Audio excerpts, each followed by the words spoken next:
नमस्कार दोस्तों, प्रभा चिंतन में आपका स्वागत है। आज सुनिए मुंशी प्रेमचंद जी की लिखी कहानी नया विवाह।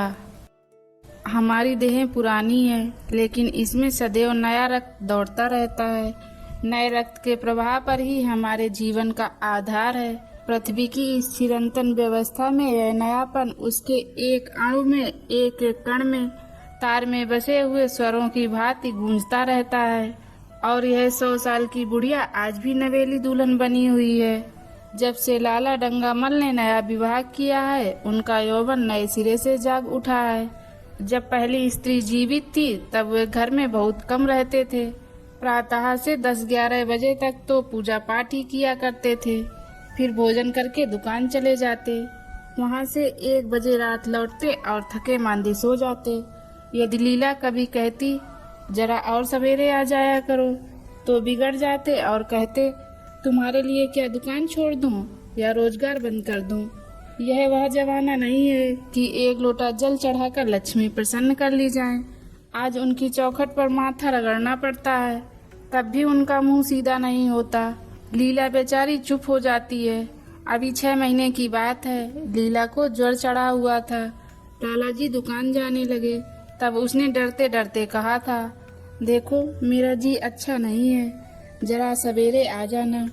डंगामल ने पगड़ी उतार कर खूंटी पर लटका दी और बोले, अगर मेरे बैठे रहने से तुम्हारा जी अच्छा हो जाए तो मैं दुकान न जाऊंगा। लीला हताश होकर बोली, मैं दुकान जाने को नहीं मना करती, केवल जरा सवेरे आने को कहती हूँ। तो क्या दुकान पर बैठा मौज किया करता हूँ? लीला इसका क्या जवाब देती? पति का यह स्नेहहीन व्यवहार उसके लिए कोई नई बात ना थी। इधर कई साल से उसे इसका कठोर अनुभव हो रहा था कि उसकी इस घर में कद्र नहीं है। वह अक्सर इस समस्या पर विचार भी किया करती, पर वह अपना कोई अपराध ना पाती। वह पति की सेवा अब पहले से कहीं ज्यादा करती, उनके कार्यभार को हल्का करने की बराबर चेष्टा करती रहती, बराबर प्रसन्नचित रहती, कभी उनकी इच्छा के विरुद्ध कोई काम नहीं करती। अगर उसकी जवानी ढल चुकी थी तो इसमें उसका क्या अपराध था? किसकी जवानी सदैव स्थिर रहती है? अगर अब उसका स्वास्थ्य उतना अच्छा ना था तो इसमें उसका क्या दोष? उसे बेकसूर क्यों दंड दिया जाता है? उचित तो यह था कि 25 साल का सहचर्य अब एक गहरी मानसिक और आत्मिक अनुरूपता का रूप धारण कर लेता, जो दोष को भी गुण बना देता है। तो पके फल की तरह ज्यादा रसीला, ज्यादा मीठा, ज्यादा सुंदर हो जाता है। लेकिन लाला जी का वणिक हृदय हर एक पदार्थ को वाणिज्य की तराजू से तौलता था। बूढ़ी गाय जब दूध ना दे सकती है, ना बच्चे, तब उसके लिए गौशाला ही सबसे अच्छी जगह है। उनके विचारों में लीला के लिए इतना ही काफी था कि घर की मालकिन बनी रहे, आराम से खाए और पड़ी रहे। उसे अख्तियार है चाहे जितने जेवर बनवाए, चाहे जितना स्नान व पूजा करे, केवल उनसे दूर रहे। मानव प्रकृति की जटिलता का एक रहस्य यह था कि डंगामल जिस आनंद से लीला को वंचित रखना चाहते थे, जिसकी उसके लिए कोई जरूरत भी नहीं समझते थे, खुद उसी के लिए सदैव प्रयत्न करते रहते थे। लीला 40 वर्ष की होकर बूढ़ी समझ ली गई थी, किंतु वे 45 के होकर अभी जवान ही थे, जवानी के उन्माद और उल्लास से भरे हुए। लीला से अब उन्हें एक तरह की अरुचि होती थी, और वह दुखिया जब अपनी त्रुटियों का अनुभव करके प्रकृति के निर्दय आघातों से बचने के लिए रंग व रोगन की आड़ लेती, तब लाला जी उसके बूढ़े नखरों से और भी घृणा करने लगते। वे कहते, भारी तृष्णा, 7 लड़कों की तो माँ हो गई, बाल खिचड़ी हो गए, चेहरा धुले हुए फैलालन की तरह सिकुड़ गया, मगर आपको अभी महावर, सेंदूर, मेहंदी और उट्टन की हवस बाकी ही है। औरतों का स्वभाव भी कितना विचित्र है, ना जाने क्यों बनाव श्रृंगार पर इतना जान देती हैं। पूछो अब तुम्हें और क्या चाहिए? क्यों नहीं मन को समझा लेती कि जवानी विदा हो गई और इन उपदानों से वह वापस नहीं बुलाई जा सकती। लेकिन वे खुद जवानी का स्वप्न देखते रहते थे। उनकी जवानी की तृष्णा अभी शांत न हुई थी। जाड़ों में रसों और पाकों का सेवन करते रहते थे। हफ्ते में 2 बार खिजाब लगाते और एक डॉक्टर से मंकी लैंड के विषय में पत्र व्यवहार कर रहे थे। लीला ने उन्हें असमंजस में देखकर कतार स्वर में पूछा, कुछ बतला सकते हो कै बजे आओगे? लाला जी ने शांत भाव से पूछा। तुम्हारा जी आज कैसा है? लीला क्या जवाब दे? अगर कहती है कि बहुत खराब है तो शायद वे महाशय वहीं बैठ जाएं और उसे जलीकटी सुनाकर अपने दिल का बुखार निकालें। अगर कहती है कि अच्छी हूँ तो शायद निश्चित होकर 2 बजे तक कहीं खबर लें। इस दुविधा में डरते डरते बोली, अब तक तो हल्की थी लेकिन अब कुछ भारी हो रही है। तुम जाओ, दुकान पर लोग तुम्हारी राह देखते होंगे। हाँ, ईश्वर के लिए 1-2 ना बजा देना। लड़के सो जाते हैं, मुझे जरा भी अच्छा नहीं लगता, जी घबराता है। सेठ जी ने अपने स्वर में स्नेह की चाशनी देकर कहा, 12 बजे तक जरूर आ जाऊंगा।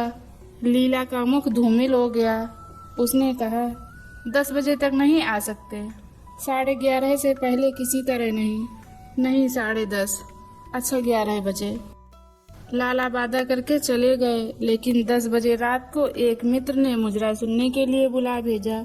इस निमंत्रण को कैसे इनकार कर देते?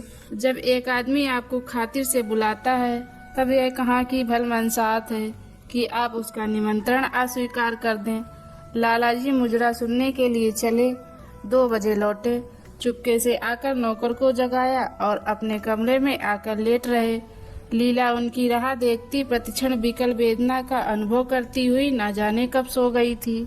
अंत को इस बीमारी ने अभागिनी लीला की जान ही लेकर छोड़ा। लाला जी को उसके मरने का बड़ा दुख हुआ। मित्रों ने संवेदना के तार भेजे। एक दैनिक पत्र ने शोक प्रकट करते हुए लीला के मानसिक और धार्मिक सद्गुणों को खूब बढ़ाकर वर्णन किया। लाला जी ने इन सभी मित्रों को हार्दिक धन्यवाद दिया और लीला के नाम से बालिका विद्यालय में 5 वजीफे प्रदान किए तथा मृतक भोज को जितने समारोह से किया गया वह नगर के इतिहास में बहुत दिनों तक याद रहेगा। लेकिन 1 महीना भी न गुजरने पाया था कि लाला जी के मित्रों ने चारा डालना शुरू कर दिया और उसका असर यह हुआ कि 6 महीने की विदुरता के तप के बाद उन्होंने दूसरा विवाह कर लिया। आखिर बेचारे क्या करते? जीवन में एक सहचरी की आवश्यकता तो थी और इस उम्र में तो एक तरह से वह अनिवार्य हो गई थी। जब से नई पत्नी आई, लाला जी के जीवन में आश्चर्यजनक परिवर्तन हो गया। दुकान से अब उतना प्रेम नहीं था। लगातार हफ्तों न जाने में भी उनके कारोबार में कोई हर्ज नहीं होता था। जीवन के उपभोग की शक्ति दिन दिन क्षीण होती जाती थी। अब वह छींटे पाकर सजीव हो गई थी। सूखा पेड़ हरा हो गया था, उसमें नई नई कपोलें फूटने लगी थी।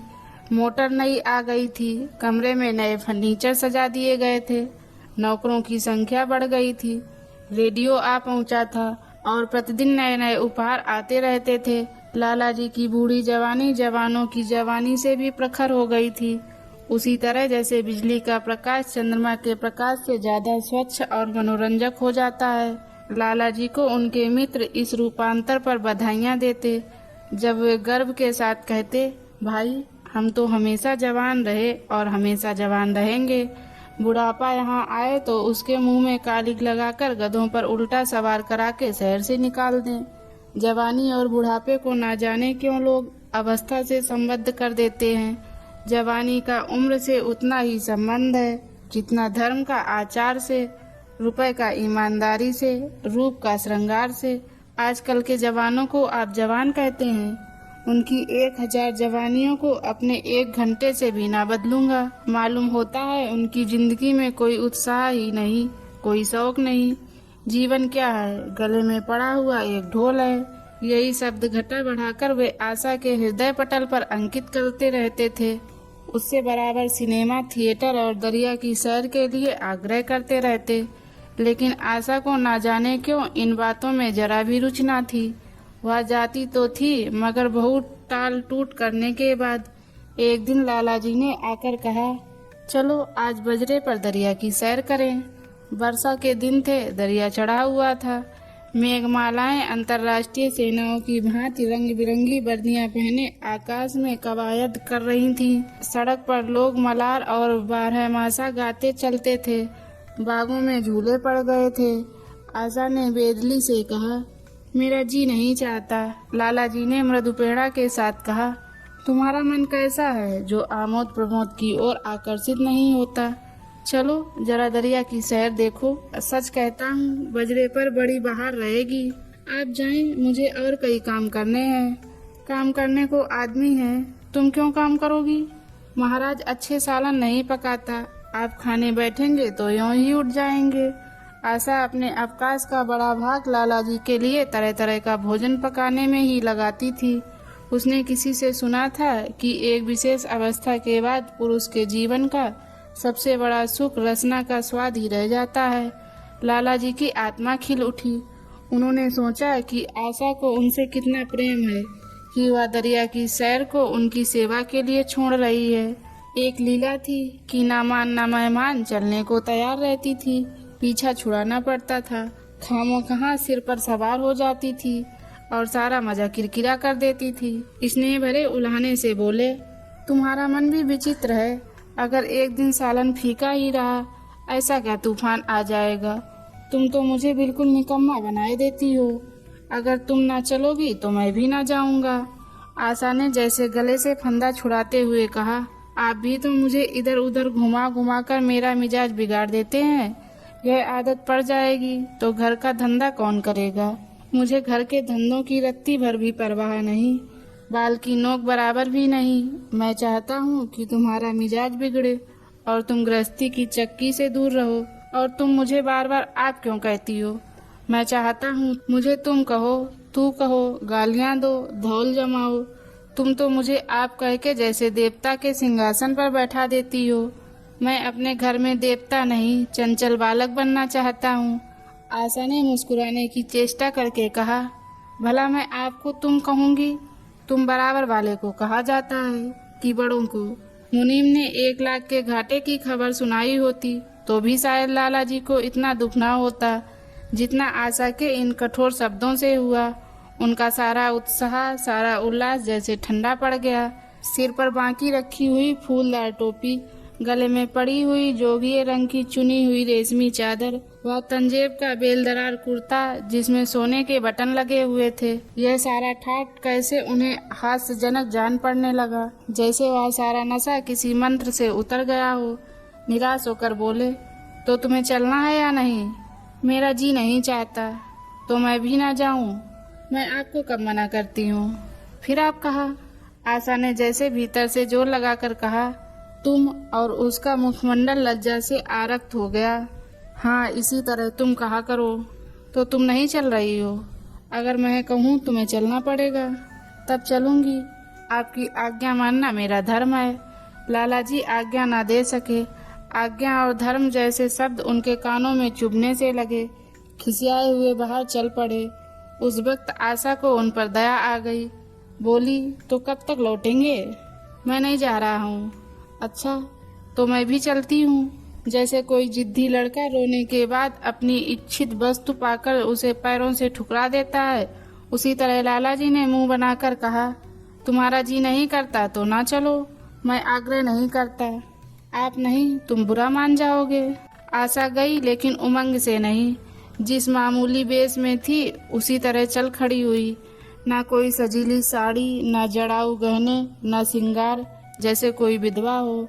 ऐसी ही बातों पर लाला जी मन में झुंझला उठते थे।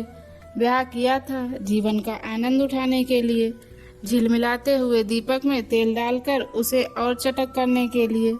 अगर दीपक का प्रकाश तेज ना हुआ तो तेल डालने से क्या लाभ? ना जाने इसका मन क्यों इतना शुष्क और नीरस है, जैसे कोई ऊसर का पेड़ हो। कितना ही पानी डालो उसमें हरी पत्तियों के दर्शन ना होंगे।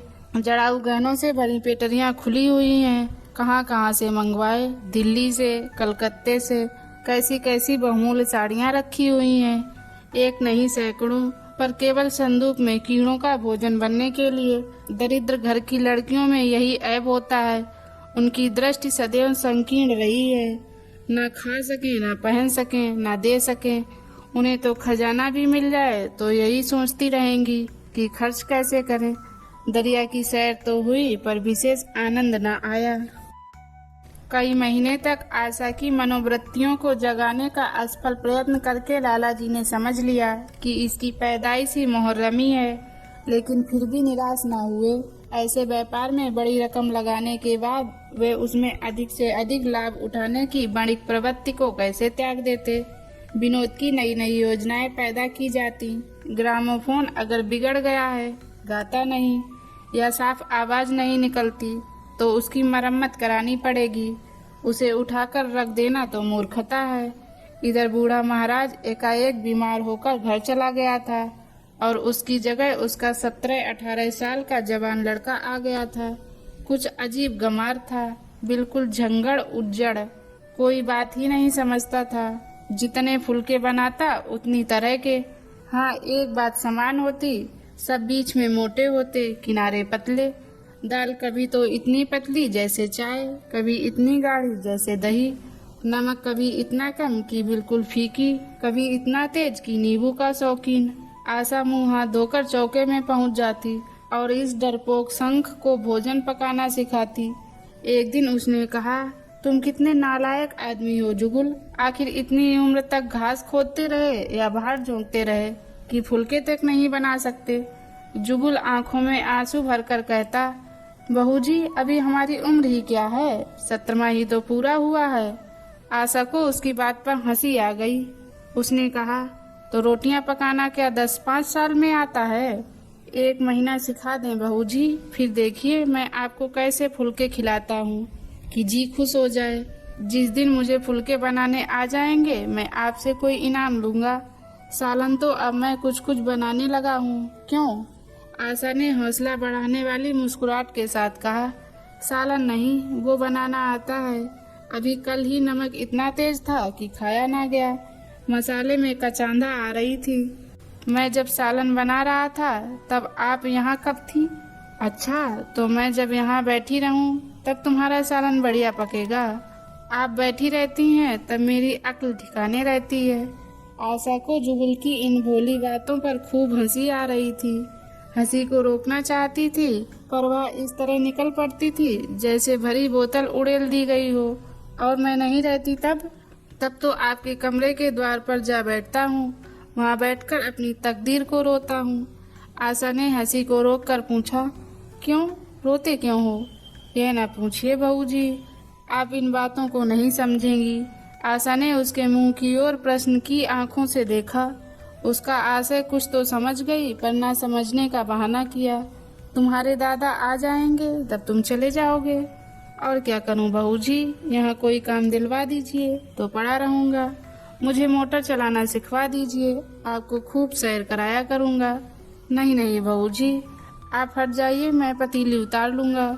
ऐसी अच्छी साड़ी है आपकी, कहीं कोई दाग पड़ जाए तो क्या हो। आशा पतीली उतार रही थी। जुगुल ने उसके हाथ से सरसी ले लेनी चाहिए। दूर रहो, फुअर तो तुम हो ही, कहीं पतीली पांव पर गिरा ली तो महीनों झींकोगे। जुगुल के मुख पर उदासी छा गई। आशा ने मुस्कुराकर पूछा, क्यों, मुंह क्यों लटक गया सरकार का? जुगुल रुआसा होकर बोला, आप मुझे डांट देती हैं बहू जी, तब मेरा दिल टूट जाता है। सरकार कितना ही घुड़के, मुझे बिल्कुल ही दुख नहीं होता। आपकी नजर कड़ी देखकर मेरा खून सर्द हो जाता है। आशा ने दिलासा दिया, मैंने तुम्हें डांटा तो नहीं, केवल यही तो कहा कि पतीली तुम्हारे पांव पर गिर पड़े तो क्या हो। हाथ ही तो आपका भी है, कहीं आपके ही हाथ से छूट पड़े तो। लाला डंगामल ने रसोई के द्वार पर आकर कहा, आशा जरा यहाँ आना, देखो तुम्हारे लिए कितने सुंदर गमले लाया हूँ, तुम्हारे कमरे के सामने रखे जाएंगे। तुम यहाँ धुआं धक्कड़ में क्यों हलाकन होती हो? इस लड़के से कह दो कि जल्दी महाराज को बुलाए, नहीं तो मैं कोई दूसरा आदमी रख लूंगा। महाराजों की कमी नहीं है, आखिर कब तक कोई रियायत करे। गधों को जरा भी तमीज नहीं आई। सुनता है जुगुल, लिख दे अपने बाप को। चूल्हे पर तवा रखा हुआ था। आशा रोटियां बेलने में लगी थी। जुगुल तवे के लिए रोटियों का इंतजार कर रहा था। ऐसी हालत में भला आशा कैसे गमले देखने जाती। उसने कहा, जुगुल रोटियां टेढ़ी मेढ़ी बेल डालेगा। लाला जी ने कुछ चिढ़कर कहा, अगर रोटियां टेढ़ी मेढ़ी बेलेगा तो निकाल दिया जाएगा। आशा अनसुनी करके बोली, 10-5 दिन में सीख जाएगा, निकालने की क्या जरूरत है। तुम आकर बतला दो गमले कहाँ रखे जाएंगे। कहती हूँ रोटियां बेल कर आती हूँ। नहीं, मैं कहता हूँ तुम रोटियां मत बेलो। आप तो खामोखा जिद करते हैं। लाला जी सन्नाटे में आ गए। आशा ने कभी इतनी रुखाई से उन्हें जवाब ना दिया था, और यह केवल रुखाई ना थी, इसमें कटुता भी थी। लज्जित होकर चले गए। उन्हें ऐसा क्रोध आ रहा था कि इन गमलों को तोड़कर फेंक दें और सारे पौधों को चूल्हे में डाल दें। जुगुल ने सहमे हुए स्वर में कहा, आज चली जाएं बहू जी, सरकार बिगड़ जाएंगे। बको मत, जल्दी जल्दी फुलके सेंको, नहीं तो निकाल दिए जाओगे। और आज मुझसे रुपए लेकर अपने लिए कपड़े बनवा लो। भिखमंगों की सूरत बनाए घूमते हो, और बाल क्यों इतने बढ़ा रखे हैं? तुम्हें नाई भी नहीं जुटता? जुगुल ने दूर की बात सोची, बोला, कपड़े बनवा लूं तो दादा को हिसाब क्या दूंगा? अरे पागल, मैं हिसाब में नहीं देने कहती, मुझसे ले जाना। जुगुल काहिलपन की हंसी हंसा, आप बनवाएंगी तो अच्छे कपड़े लूंगा। खदर के मलमल का कुर्ता, खदर की धोती, रेशमी चादर, अच्छा सा चप्पल। आशा ने मीठी मुस्कान से कहा, और अगर अपने दाम से बनवाने पड़े तब कपड़े ही क्यों बनवाऊंगा? बड़े चालाक हो तुम। जुगुल ने अपनी बुद्धिमत्ता का प्रदर्शन किया। आदमी अपने घर में सूखी रोटियां खाकर सो रहता है, लेकिन दावत में अच्छे अच्छे पकवान ही खाता है। वहाँ भी यदि रूखी रोटियां मिले तो वह दावत में जाए ही नहीं। ये सब मैं नहीं जानती। एक गहरे का कुर्ता बनवा लो और एक टोपी ले लो। हजामत के लिए 2 आने ऊपर से ले लो। जुगुल ने मान करके कहा, रहने दीजिए, मैं नहीं लेता। अच्छे कपड़े पहनकर निकलूंगा तब तो आपकी याद आवेगी। सड़ियल कपड़े पहनकर तो और जी जलेगा। तुम स्वार्थी हो, मुफ्त के कपड़े लोगे और साथ ही बढ़िया भी। जब यहाँ से जाने लगूं तब आप मुझे अपना एक चित्र दीजिएगा। मेरा चित्र लेकर क्या करोगे? अपनी कोठरी में लगाऊंगा और नित्य देखा करूंगा। बस वही साड़ी पहनकर खिंचवाना जो कल पहनी थी, और वही मोतियों की माला भी हो। मुझे नंगी नंगी सूरत अच्छी नहीं लगती। आपके पास तो बहुत गहने होंगे, आप पहनती क्यों नहीं? तो तुम्हें गहने अच्छे लगते हैं?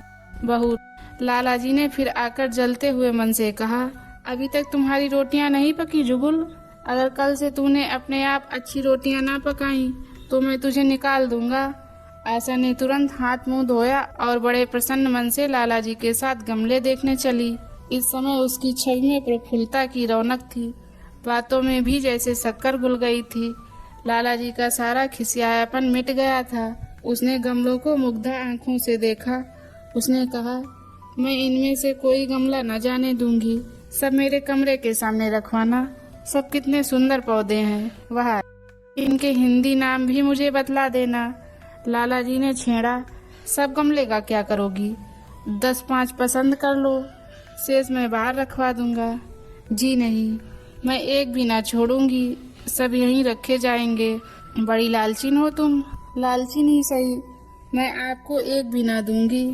2-4 तो दे दो, इतनी मेहनत से लाया हूँ। जी नहीं, इनमें से एक भी ना मिलेगा।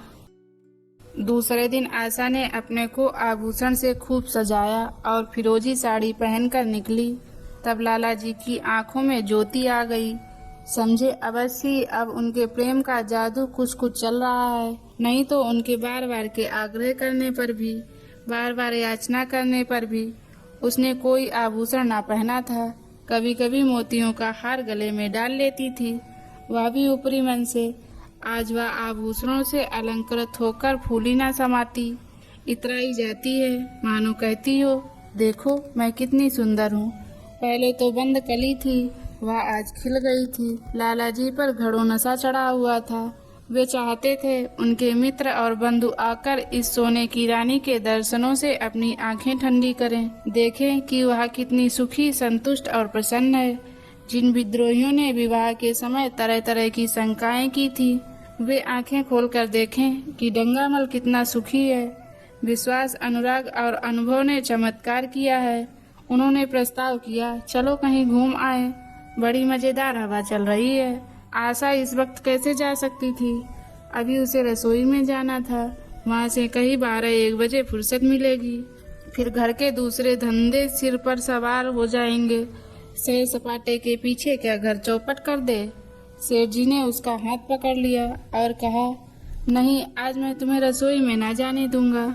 महाराज के किए कुछ ना होगा तो आज उसकी सामत भी आ जाएगी। आशा के मुख पर से वह प्रफुल्लता जाती रही, मन भी उदास हो गया। एक सोफा पर लेटकर बोली, आज ना जाने क्यों कलेजे में मीठा मीठा दर्द हो रहा है। ऐसा दर्द कभी ना होता था। सेठ जी घबरा उठे। ये दर्द कब से हो रहा है? हो तो रहा है रात से ही, लेकिन अभी कुछ कम हो गया था, अब फिर होने लगा है। रह रहकर जैसे चुभन हो जाती है। सेठ जी एक बात सोचकर दिल ही दिल में फूल उठे। अब वे गोलियां रंगला रही हैं। राज वैद्य जी ने कहा भी था कि जरा सोच समझकर इसका सेवन कीजिएगा। क्यों ना हो, खानदानी वैद्य हैं। इनके बाप बनारस के महाराज के चिकित्सक थे। पुराने और परीक्षित नुस्खे हैं इनके पास। उन्होंने कहा, तो रात से ही यह दर्द हो रहा है? तुमने मुझसे कहा नहीं? नहीं तो वैद्य जी से कोई दवा मंगवाता। मैंने समझा था आप अच्छा हो जाएगा, मगर अब बढ़ रहा है।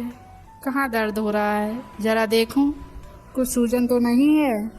सेठ जी ने आशा के आंचल की तरफ हाथ बढ़ाया। आशा ने शर्माकर सिर झुका लिया। उसने कहा, यह तुम्हारी शरारत मुझे अच्छी नहीं लगती।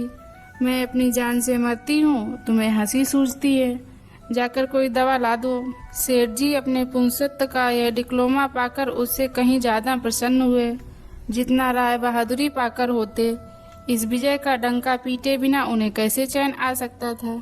जो लोग उनके विवाह के विषय में द्वेष में टिप्पणियां कर रहे थे, उन्हें नीचा दिखाने का इतना अच्छा अवसर हाथ आया है, और इतनी जल्दी। पहले पंडित भोलानाथ के पास गए और भाग ठोंक कर बोले, भाई मैं तो बड़ी विपत्ति में फंस गया। कल से उनके कलेजे में दर्द हो रहा है। कुछ बुद्धि काम नहीं करती। कहती है ऐसा दर्द पहले कभी नहीं हुआ था। भोलानाथ ने कुछ बहुत हमदर्दी ना दिखाई। सेठ जी यहाँ से उठकर अपने दूसरे मित्र फागमल के पास पहुँचे और उनसे भी लगभग इन्हीं शब्दों में यह शोक संवाद कहा। फागमल बड़ा सोहदा था, मुस्कुराकर बोला, मुझे तो आपकी शरारत मालूम होती है। सेठ जी की बाँछें खिल गईं। उन्होंने कहा, मैं अपना दुख सुना रहा हूँ और तुम्हें दिल लगी सूझती है। जरा भी आदमियत तुम में नहीं है। मैं दिल लगी नहीं कर रहा हूँ, इसमें दिल लगी की क्या बात है? वे हैं कमसिन, कोमलांगी, आप ठहरे पुराने लठैत, दंगल के पहलवान। बस अगर यह बात ना निकले तो मूछें मुड़वा लूं। सेठ की आंखें जगमगा उठी। मन में यौवन की भावना प्रबल हो उठी और उसके साथ ही मुख पर भी यौवन की झलक आ गई। छाती जैसे कुछ फैल गई। चलते समय उनके पग अधिक मजबूती से जमीन पर पड़ने लगे और सिर की टोपी भी ना जाने कैसे बांकी हो गई। आकृति से बागपन की शान बरसने लगी। जुगुल ने आशा को सिर से पांव तक जगमगाते देखकर कहा, बस बहू जी, आप इसी तरह पहने ओढ़े रहा करिए। आज मैं आपको चूल्हे के पास ना आने दूंगा। आशा ने नयन बाण चलाकर कहा, क्यों? आज यह नया हुक्म क्यों? पहले तो तुमने कभी नहीं मना किया। आज की बात दूसरी है। जरा सुनूं क्या बात है? मैं डरता हूँ आप कहीं नाराज ना हो जाएं। नहीं नहीं, कहो, मैं नाराज ना होऊंगी। आज आप बहुत सुंदर लग रही हैं। लाला डंगामल ने असंख्य बार आशा के रूप और यौवन की प्रशंसा की थी, मगर उनकी प्रशंसा में उसे बनावट की गंध आती थी। वह शब्द उनके मुख से निकलकर कुछ ऐसे लगते थे जैसे कोई पंग दौड़ने की चेष्टा कर रहा हो। जुगुल के इन सीधे शब्दों में एक उन्माद था, नशा था, एक चोट थी। आशा की सारी देह कंपित हो गई। तुम मुझे नजर लगा दोगे जुगुल? इस तरह क्यों घूरते हो? जब यहाँ से चला जाऊंगा तब आपकी बहुत याद आएगी। रसोई पकाकर तुम सारा दिन क्या किया करते हो? दिखाई नहीं देते। सरकार रहते हैं इसलिए नहीं आता। फिर अब तो मुझे जवाब मिल रहा है। देखिए भगवान कहाँ ले जाते हैं। आशा की मुख मुद्रा कठोर हो गई। उसने कहा, कौन तुम्हें जवाब देता है? सरकार ही तो कहते हैं तुम्हें निकाल दूंगा। अपना काम किए जाओ, कोई नहीं निकालेगा। अब तो तुम फुलके भी अच्छे बनाने लगे। सरकार हैं बड़े गुस्सेवर। 2-4 दिन में उनका मिजाज ठीक किए देती हूँ।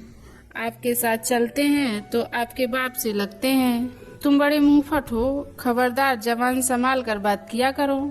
किंतु अप्रसन्नता का यह झीना आवरण उसके मनोरस को न छिपा सका। वह प्रकाश की भांति उसके अंदर से निकल पड़ता था। जुगुल ने फिर उसी निर्भीकता से कहा, मेरा मुंह कोई बंद कर ले। यहाँ यूँ सभी यही कहते हैं। मेरा ब्याह कोई 50 साल की बुढ़िया से करा दे तो मैं घर छोड़कर भाग जाऊं, या तो खुद जहर खा लूं या उसे जहर देकर मार डालूं। फांसी ही तो होगी। आशा उस कृत्रिम क्रोध को कायम न रख सकी। जुगुल ने उसकी हृदय वीणा के तारों पर मिजराब की ऐसी चोट मारी थी कि उसके बहुत जब्त करने पर भी मन की व्यथा बाहर निकल आई। उसने कहा, भाग्य भी तो कोई वस्तु है, ऐसा भाग जाए भाड़ में।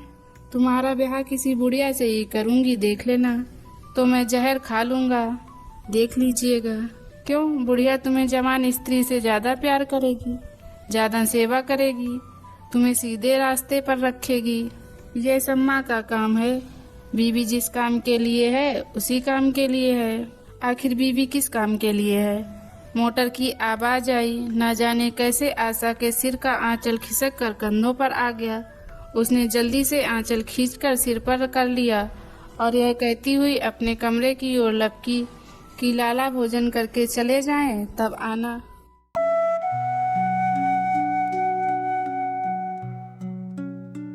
दोस्तों, ये कहानी आपको कैसी लगी हमें कमेंट के माध्यम से बताइए और चैनल को सब्सक्राइब करना मत भूलिएगा। मिलते हैं ऐसी ही एक और नई कहानी के साथ।